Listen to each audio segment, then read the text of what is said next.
So, Jason, lovely establishment you got here. So, how did this park begin? What was the park's origin?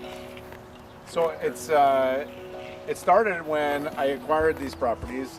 They were dilapidated. They had been, overgrown and fenced off, and there was a bunch of rotting building materials. I tore down a building that was falling apart and was moldy, and it revealed a wall, and we decided to paint the wall, and that's how it got started. Yep. When we first painted the first mural, it was really popular, and it attracted the attention of artists and the administration and others. So there was a lot of people that loved it, and then there were some detractors, and someone filed a zoning complaint. And it turns out murals at the time were not allowed. And so then we ended up painting two more, partly because we were annoyed by the rules, and the artists sort of were egging us on. The artists wanted to paint them, and they're like, art is not a crime, and the mural rules are dumb, and they started the petition.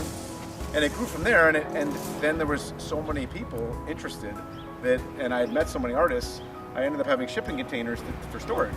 We were doing renovations that we needed to store stuff. I thought it would be cool to paint those, and I put a thing on Instagram calling all artists with ideas.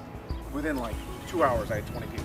Still, I had a lot, and we came up with the ideas, and I awarded the containers, but I had so many extras that I wanted to get involved, and then I started putting these other things up. And I didn't plan on doing this many, but it was so many artists and not enough things to paint. I'll tell you, I'm actually really fond of these two right here, the quinceañera and the little alien guy.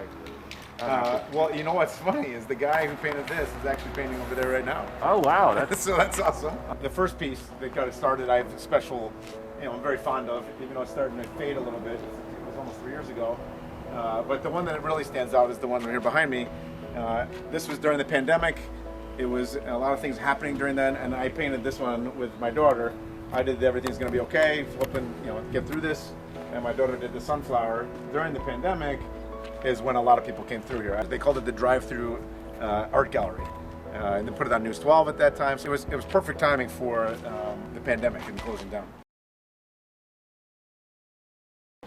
Five Fingers is the artist, and he had done a couple things, and he's one of the ones that helped get notice for the first mural, and he also painted the love box over there. But it was after Kobe had passed away, and Kobe and his daughter, and he asked if he could do a tribute, and I said of course. And what's interesting is on the other side of this is another picture of Kobe with his daughter in a uniform. So if we pulled this down, you could see another one. Nipsey Hussle is also someone who had been tragically killed, and he was giving back to his community. And it was inspiration for he wanted to put them together. I don't think they've ever been put together. And so the quote, "Heroes come and go, but legends are forever." It was and it's been a very popular piece in the art park. This piece over here on the side was inspired by an art teacher. She wanted to have hold some classes and get other families involved. So she painted the outline, and then she assigned each other piece. You could come down and paint a little bit. She gave time slots. She had throwaway brushes, and it said "Home Safe Strong." But we've since renovated the building a bit, and now it's pieces. But what's funny is people zoom in here. I see Instagram people all the time getting those waves or that drip.